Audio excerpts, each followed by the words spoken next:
శ్రీ మహాగణాధిపతయ నమ. ఐం మహాసరస్వత్యే నమ. శ్రీ లలితాంబికాదేవియే నమ.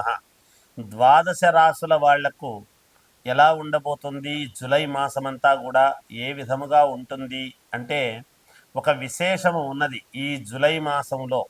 ఏమిటి విశేషము అంటే శుక్రుడు స్వక్షేత్రములో ఉండటం అనేటువంటిది చాలా యోగదాయకం.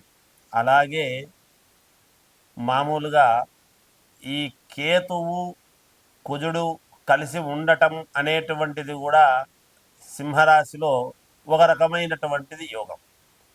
ఎందుకు ఆ యోగము అంటే సింహరాశ్యాధిపతి అయినటువంటి రవి ఒక యోగాన్ని ఇవ్వాలి అనేటువంటిది ఉంటుంది, గ్రహాలకు రాజు కాబట్టి. అందువలన 12 రాసుల వాళ్లకు కూడా శుక్రుడు స్వక్షేత్రములో ఉంటే ఎలా ఉండబోతున్నది, ఈ రవి కుజుడు మామూలుగా కుజకేతువులు కలిసి ఉండేటువంటి దాని వలన జరిగేటువంటి విధానాలు ఏమిటి, చంద్రుడు అంటే మామూలుగా సహజముగా తొందరగానే తిరుగుతూ ఉంటాడు అన్ని రాసులను.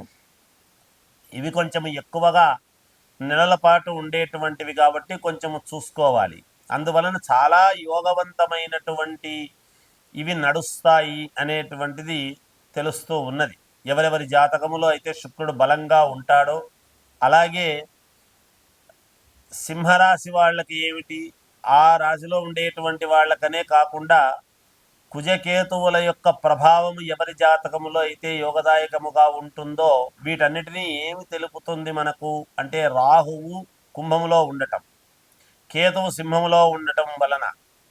అలాగే రాజకీయ నాయకులకు కావచ్చు, ఒక పదవి కాంక్షించేటువంటి వాళ్లకు కావచ్చు, నాకు ఈ యోగము ఈ మహర్దశ ఎందుకు నాకు రాలేదు, ఒక అవార్డు ఎందుకు రాలేదు అనేటువంటి వాళ్లకు కావచ్చు, శుక్రుడు స్వక్షేత్రములో ఉండేటువంటి దానివల్ల కళలకు అధిపతి కాబట్టి స్త్రీలకు ఎక్కువగా ప్రాధాన్యతగా మంచి పేరు రావటం అనేటువంటిది కూడా ఉంటుంది గాక, ఎంతోమంది స్త్రీలు వాళ్ళ యొక్క ఇది తగినట్టుగా మాకు రాలేదే ప్రతిభ అనేటువంటి వాళ్లకు యోగం అనేటువంటిది ఉండబోతున్నది.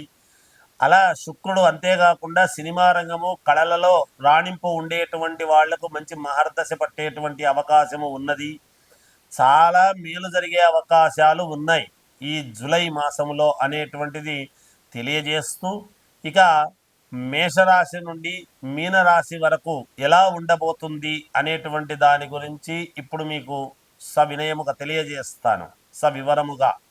కర్కాటక రాశి వారికి ఈ జూలై మాసం అంతా కూడా ఎలా ఉన్నది అంటే బాగుంది, అనుకూలవంతముగా ఉంది అని తెలియజేస్తూ ఉన్నాను. కొన్ని నిర్ణయాలలో కొంతమంది చెప్పినటువంటివి మీరు విన్నా, మీకు కావాల్సినటువంటి వాళ్ళు మంచి చెప్పేటువంటి వాళ్ళు విన్నా, మీ వారి మాటలు మీరు వింటున్నా కూడా మీరు సొంత నిర్ణయాలు తీసుకుంటే మీకు చాలా యోగదాయకముగా ఉంటుంది అనేది తెలియజేస్తున్నాను.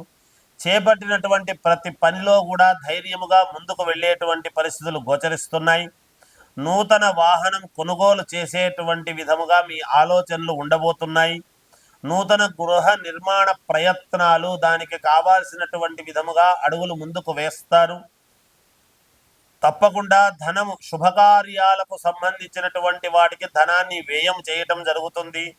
నూతన వ్యాపారాలకు పెట్టుబడులు ఎలా చేసుకోవాలి అని కొంత సమకూర్చుకోవడం అనేది జరుగుతుంది గాక, మీరు సంతానము విద్యా విషయాలలో ఆశించినటువంటి పురోగతి అనేటువంటిది సాధిస్తారు. జీవిత భాగస్వామితో దైవ సేవా కార్యక్రమాలలో పాల్గొనడం లాంటివి చేస్తారు.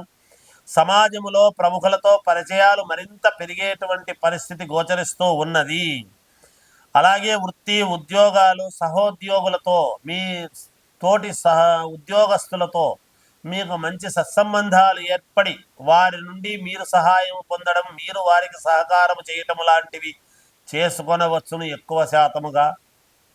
అంతేకాకుండా మీకు ఈ భూముల వలన కానీ కోర్టు పరమైనటువంటి వాటి వల్ల కానీ విజయము లభించేటువంటి పరిస్థితులు గోచరిస్తూ ఉన్నాయి.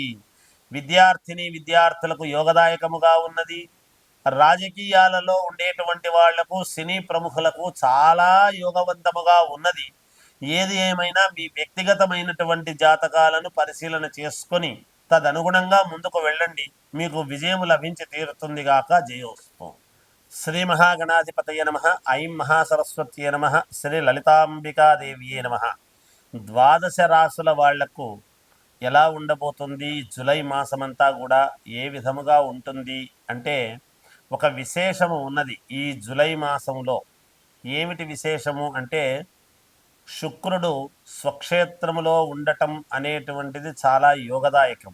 అలాగే మామూలుగా ఈ కేతువు కుజుడు కలిసి ఉండటం అనేటువంటిది కూడా సింహరాశిలో ఒక రకమైనటువంటిది యోగం.